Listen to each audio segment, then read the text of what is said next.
Welcome to Same Cast Different Day podcast. I'm your host Martel Rowland, and thank you all for tuning in to this episode. So we are only 2 days into the new year, and it's already been so much shenanigans going on. We don't have Mitch McConnell basically deny Americans of relief money, and he feels that $600 is justice for whatever it is that he thinks his cause is, which is basically that $600 is nothing. Um, what was Bernie Sanders when he was on the floor? I believe that Friday on New Year's Day when, sorry, when they were debating, he had brought a lot of things to the attention that like back in 2018 under the same bill that the Republicans passed, like Mitch McConnell and all these other people that they had passed. It was a tax bill that gave, a lot of these businessmen tax cuts where they paid less. Well, actually, they didn't pay any taxes at all, as far as the business wise. Like, one of the examples he had made was actually, so the Washington Post, who owns the guy who basically, Washington Post is the same guy who owns Amazon. And that guy wrote basically had an article wrote saying that the $2,000 was unnecessary and I believe it was like a waste of time, a waste of money. I believe. And don't really quote me on that, but I believe that's what Bernie Sanders was saying. And that same person in 2018, his company Amazon paid no money, and this got paid no money in taxes, zero, but received a what they call it is like a tax reimbursement, some type of basically reimbursement from the government, which we don't know what it was for. And that same company received $128 million in federal money.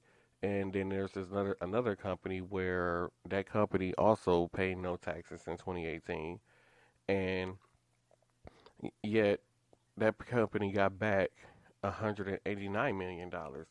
So for Mitch McConnell saying, this is socialism for rich people, it's not true. Like there are people out there that are really hurting. You think about some of these people who are making 350 some thousand a year, probably are small owned business owners who businesses are probably closed or not operating at full capacity and cannot afford to operate right now, which means they're not making money either and are struggling also. Just because somebody making $350,000 a year doesn't mean they have that much money sitting in the bank. Um, so, and that was one of the things that had got to me when he was explaining these things, and they feel like $2,000 was just too much to give the American people. Oh, it's gonna cost us so much money to give the American people who are out here struggling $2,000, and but yet we could give hundreds of millions of dollars to big corporations who don't really need the money. And that $189 million and $129 million that you gave to two of those companies are that could have went towards that the helping the economy and going towards tax help paying for these taxes. And it's crazy that our rich who are making millions, millions and hundred millions and billions of dollars every year are getting away with not paying taxes while middle class working Americans and lower class working Americans are picking up the bill. And it's not fair at all. And and it just still bothers me to the fact that he still feel like, well, you know what, $600 is enough when other countries are giving their citizens a lot more money. Some of them are getting monthly checks in the mail during this whole pandemic to keep them afloat, and yet our government just don't care about the American citizens whatsoever, and just basically going to lead them to suffer. And that's what they're doing. They're causing a lot of people to suffer. I couldn't imagine. I couldn't imagine living in places like California and New York and some of these places where the smallest of the smallest apartments cost roughly what, probably $1,000 to $1,500 just probably for a little small studio apartment or whatever. Can you imagine that? And we live in a day and age where you basically need a roommate in order to survive in this world, which is crazy. And yet government feels like, well, there's no need for change. Like there's nothing that they can do about it, which they can, but they just refuse to do anything about it at this point.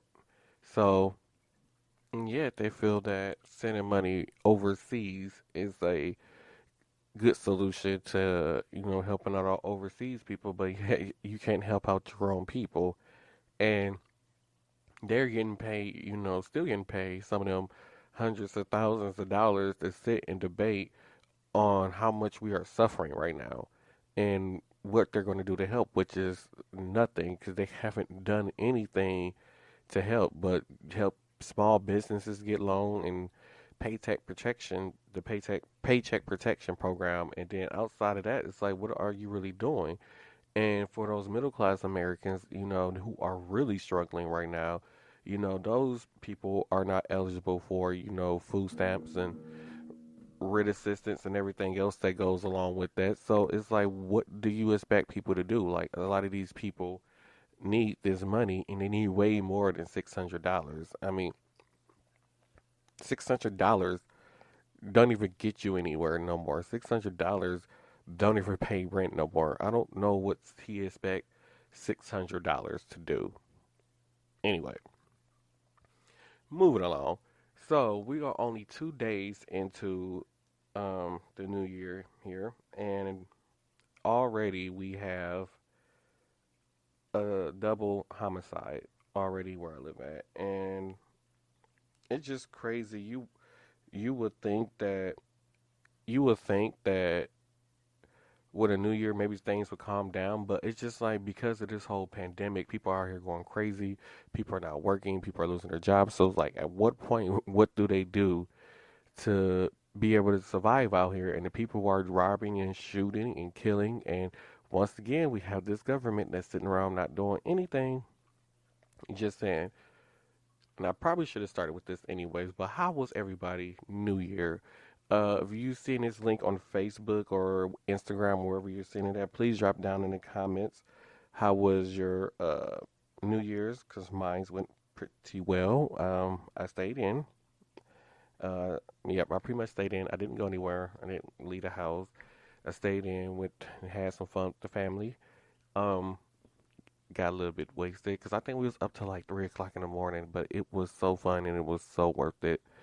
Um, so yeah, that was pretty much my New Year's, and I also would like to announce the winner of the book, "The Meaning of Mariah Carey." I'm starting recording this too early in the morning. "The Meaning of Mariah Carey." Lauren Ashley was the winner of that. She won via Instagram. So Lauren Ashley, when you hear this, uh, DM the Instagram page or the Facebook page, your mailing address, and we'll get that book sent out to you. But I want to thank you all for listening to this episode of Same Cast, Different Day podcast.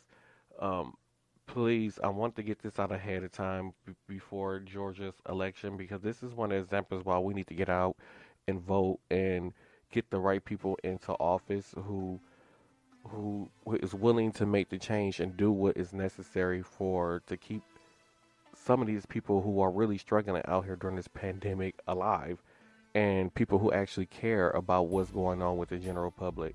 So Georgia, please make sure y'all go out and vote. Make sure y'all go out and make the right decisions.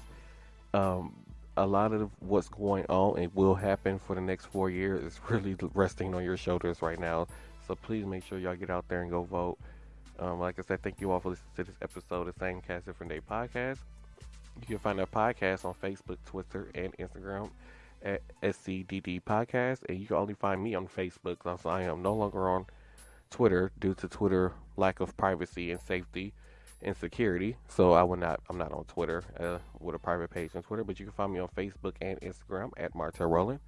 So thank you all for listening to this episode, and hopefully you listen next week.